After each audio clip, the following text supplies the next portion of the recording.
So I'm back.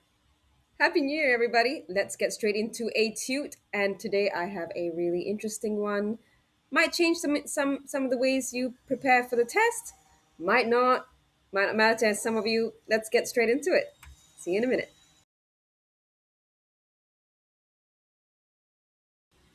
So welcome back, everyone. My name is Rena. I am a private tutor based here in Perth, Western Australia, and I focus on PT academic and IELTS, general training and academic. Today, I have news for you because in January, while I was on holiday, Pearson came up with something new that they sent out to teachers and partners and education providers. Okay? This document is called the Scoring Information Booklet for Teachers and Partners. Now, so far, I haven't seen anybody online talk about this, and I would like to talk to you about it because it clears up some confusion and it adds some confusion. All right, let's talk about it step by step and why we need to talk about it, of course. Okay, so let me just start off with explaining why we need to talk about question weightage and what question weightage actually is. It simply means that PTE, academic, I'm not going to talk about any other form of PTE, places higher weight or more importance on certain question types than others. Okay? And you guys know this, we've discussed it before, and all this while we have been guessing, right? We used to guess back in the day before August the 7th, 2025, that read aloud was one of the most important question types. It is no longer one of the most important question types. Describe image is the most important question type for speaking. Write essay used to be less important. Now it is one of the most important question types. What Pearson has done is produce an information booklet that clarifies all of this, that explains which question types are more important and how important they are. Okay? The reason we need to know how important they are is because we need to plan how we prepare for the test.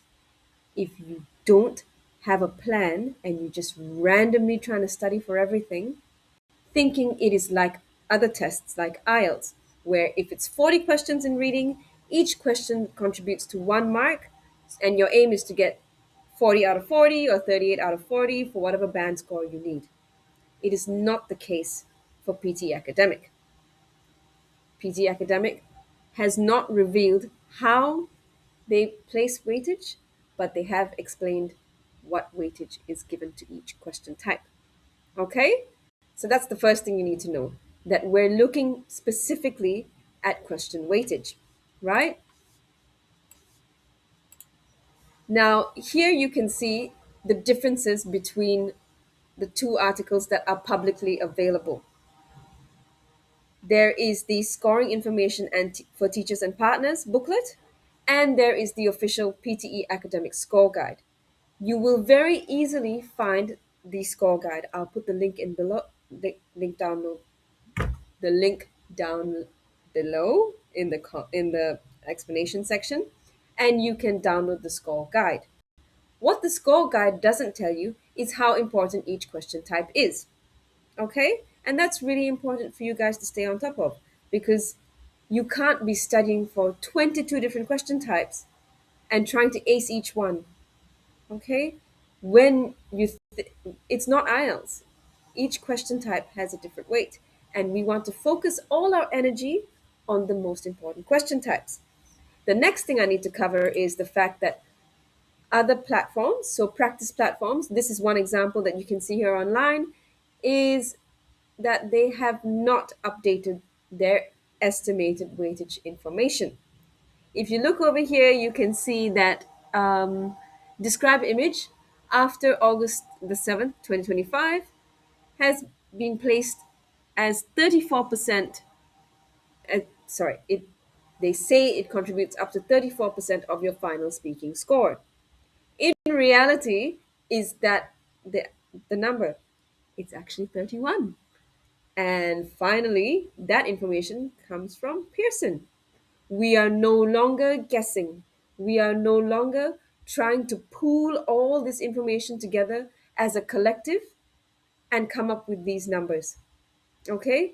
Previously, over here it says that summarized written text is 25% and write essay is 25.5, when in reality it is more than 30%. Now we will know. And I'm going to show you this information. Okay? I don't know if there are other tutors out there, but if you are a tutor and you haven't received this booklet from Pearson, I strongly suggest you watch the whole video and look at all the numbers so you can guide your students. Okay? Next, we need to understand what weighting really means in both senses. Okay? So there are two sides to it. How a specific question type influences a skill score. For example, write essay currently contributes to 31% of your final writing score. This same question type only contributes to 7% of your overall score, the final score, which is why sometimes you will see someone gets 90 overall, but for maybe a specific skill like reading, they've only got 79. Okay, and everything else is 90. Okay, so these question types don't just influence the single specific skill score, it influences your overall final score, and the influence is different for these two categories. Okay, so write essay, for example, now contributes to 31% of your final writing score, but only 7% of your overall final score. Okay, let's get into it. Let's get down to the absolute details first, and then I'll move on to talking more and more about everything. Okay, so here we are, the specific score weightage, and this is coming from Pearson. It's not coming from me. I'm not pulling it out of the collective. What do you think? What were your results for this? Which question did you skip? We're not going to do that anymore. We have absolute data. Of course, the data seems flawed, but I will get to that later. We will talk about it later. If you can, take a screenshot of this because I'm obviously not going to share it repeatedly, and I will not be sharing this booklet with non teachers. If you are a teacher, Pearson should send it to you. Okay, so let's look at the part one question types. We've got how many here? We've got 7 plus 2. 1, 2, 3, 4, 5, 6, 7, 8, 9. Yep, 7 plus 2. 7 speaking questions and 2 writing questions. As you can see here, describe image contributes to 31% of your final score. But the second most important one is summarize group discussion, right? Repeat sentence is not as important as summarize group discussion. Now we know. This informs the way we will prepare for the test. Okay? We will do it in order of importance. Okay? As you can see here, summarized written text contributes to 28% of your final writing score and 23% of your final reading score. These numbers are maybe only slightly different, but now we have an absolute number from Pearson. And this is what you guys need to know. Stop looking at other sources. Okay? One example is how Ape Uni has not updated theirs. All your other really, really popular teachers, I understand they're amazing tutors and I have mad respect for the amount of work they put out on YouTube. But if they haven't started addressing this, they don't have the actual data. Okay? So as you can see here, repeat sentence contributes to 17% of your listening score. Summarize group discussion contributes to 20% of your final listening score. Take a screenshot if you need to, okay? You need to put this up on your wall, okay? Let's go to the next one. It is specific score weightage continued. Now we're in part two of the reading. As you can see, reading, we have only 5 question types. The single most important question type is the fill in the blanks drop down, followed by fill in the blanks drag and drop. This is no surprise. I'm not surprised by this. I just needed to know how important it is. So 25% of your final reading score and 20% of your final reading score for fill in the blanks, drag and drop. Okay, the next most important question is reorder paragraph. But again, other things contribute to your reading as well. Okay, if you look back up at the other slide, 23% of your reading score comes from summarized written text, which means Summarized written text is more important than fill in the blanks. Drag and drop. Okay, let's look at the next one. We are going to look at listening. Okay, now listening is far more complicated. Okay, we have 8 question types for listening. One, two, three, four, five, six, seven, eight. Yes, okay. And as always, we have always known summarized spoken text contributes to your writing, and writing dictation contributes to your writing. But now we have absolute proof that summarized spoken text contributes to 18% of your final writing score, and write from dictation contributes to 23% of your final writing score. But what about where does the bulk of the listening scores come from? Right? It comes from write from dictation. If you look back at the other slides, 20% of your final listening score was in summarized group discussion. Right? So you need to have this information. And I want you to plan how you study using this information. Okay? I'm sharing it with you. Now I'm going to share with you the exact table that I got this information from. All credit to Pearson. I appreciate the incremental transparency, but we need to talk about it. Okay, now I'm going to show you this slide. As you can see, the source is there, PT Academic Scoring Information for Teachers and Partners. It's on page 5, table 1. This is it. And the table is titled PT Academic Question Weighting Table. Don't look at the overall for now, okay? I want you to look at the final totals. When we use a calculator and count these totals, they don't quite add up correctly. The writing scores total 100%. No dramas. I understand that. But reading, listening, and speaking, when I use a calculator to combine all these numbers, it does not make 100%, it makes 101%. I'm confused. Okay? So then your question type contribution to overall score, this part over here, 100%, but it's about 100% because as you can see here, certain question types contribute to less than 1%, which is painful. Okay? This brings me to what I want from Pearson. You have some explaining to do. Okay? I would like some questions answered. First of all, are these real errors? Why do the 3 skills, apart from writing, all add up to 101%? What's happening? Is it intentional? Are these real errors, or is it an effort to further confuse tutors and teachers? I don't know. Next, if we go back to the slide with all the percentages, right? You can see here, let's look at, for example, um, part 3 here, right? Listening. Select missing word contributes to 1% of your final score. Select missing word also contributes to 1% of your final score. If that is the case, why do my students have to do it? Why are you wasting students' time by making them do this question type? If it contributes to less than 1% of your final score, what is the point of it? Why is it part of the exam? What are you truly assessing? What is the purpose of these question types if they don't heavily influence the final score? If we take an exam like IELTS, for example, IELTS reading, IELTS listening, different formats. There'll be multiple choice, there'll be fill in the blanks, there'll be heading matching.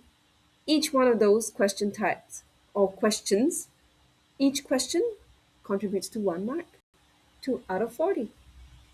Please explain it to me. Somebody explain it to me because I don't understand. First of all, I don't understand the errors and I do not understand why you're wasting my students' time. I just don't get it. I do not get it. Please explain. Right? Did you throw in those question types for funsies? Is it there to waste time? Is it there for your data collection purposes? If it is, be clear. Why should my students be marked on it? if it's only worth 1%, right? And then it brings me to my students. Why do we need to prepare for it? It doesn't make sense. So somebody please make it make sense. Okay? So now I've had my rant. I'm done. I'm done being on emo. Let's talk about the most important question types by skill. Okay? Let's look at it. We know for a fact that there are 7 speaking questions, question types, and we're only going to concentrate on 6 of them. Of the 6, the single most important question type is describe image, followed by summarize group discussion, followed by repeat sentence, retell lecture, respond to situation, and read aloud. Again, screenshot this or come back to this tute again and again and again. I will put timestamps so you can skip my angry rants. I understand that some of you really love PTE academic. You think it's a good exam. It is not. It is inherently flawed, and I think we need to talk about it. More people need to talk about it. Okay? But yes, coming back to important question types by skill, described image is the single most important question type for speaking, followed by summarized discussion, but not closely. Okay? Let's move on to reading and writing. Single most important question type is fill in the blanks drop down lists, followed by summarized written text, followed by fill in the blanks drag and drop, highlight incorrect words which you will find in listening, and reorder paragraph which you will find in the reading section.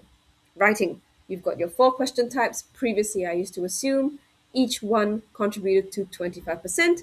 That is not the case. Write essay is 31% of your final score. Summarized written text is 28% of your final score.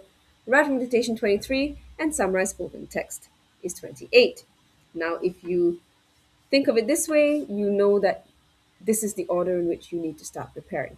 Okay, and finally for listening, let's look at the most important question types.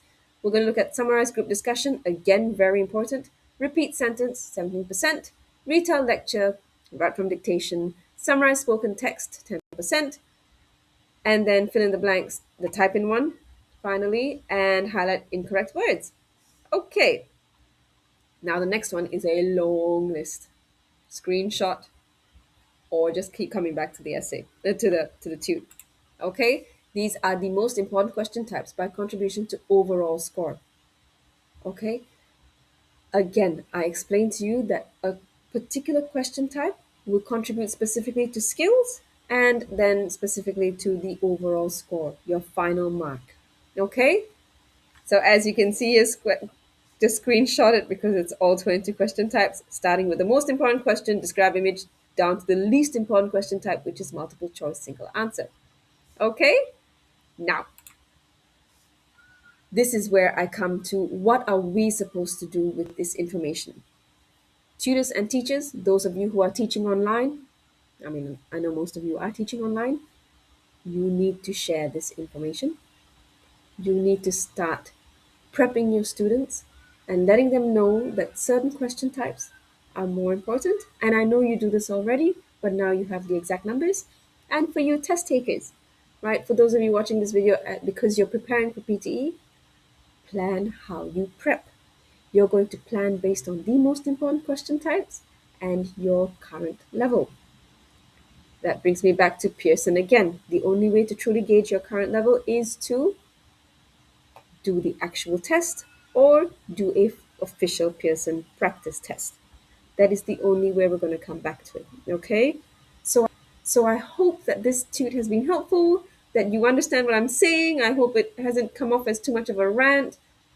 I do want some questions answered. I don't know if this video is going to get me in trouble, but I teach not to make money from Pearson. I don't make a cent from them. I teach because I want you to pass these exams sincerely while improving English proficiency. So now we know. Take this information and do with it what you will. And I'm so grateful and happy that you have stayed till the end. Thank you so much. I'm looking forward to a really, really awesome year here in Perth. And it was a great way to start the year. Thank you so much.